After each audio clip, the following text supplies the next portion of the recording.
Hello, and welcome to this video on configuring IPv4 settings on the MUSE controller. There are two ways to configure IPv4 settings on the MUSE controller. The first method is via the MUSE controller's built-in CLI. The CLI can be accessed in a number of ways: via terminal connection to the USB ports on the front of the device, through an SSH connection to the device's IP address, or via the MUSE controller's webpage under the Diagnostics shell menu. Once you are connected to the CLI, you can use the network:IP command to view and set IP settings on the controller. Typing in network:IP by itself will show you a printout of the current IP settings of the device.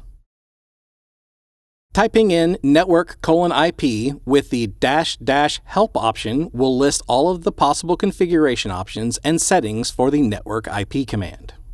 For example, to change the external network port to a static IP address of 192.168.1.10 with a subnet mask of 255.255.255.0 and a gateway of 192.168.1.1 would require the following command line: network:IP -e eth0 indicates we are configuring the external network port. -m static sets the port mode to static. -i 192.168.1.10 sets the IP address. -s 255.255.255.0 sets the subnet mask.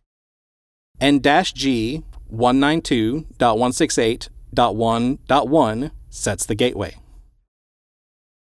Once the IP has been set, you will need to reboot the controller by either pulling the power or using the reboot command in the CLI. The second method of setting the IPv4 options on the MUSE controller is via the device's web page. Log into the controller at its current IP address and browse to the IPv4 settings under Network IPv4 Setup. On the right-hand side of the page, you can select the mode for the controller, either DHCP or specific IP address. In DHCP mode, most options on the page cannot be edited. If you select specific IP address, you can now edit all of the IPv4 options for the controller.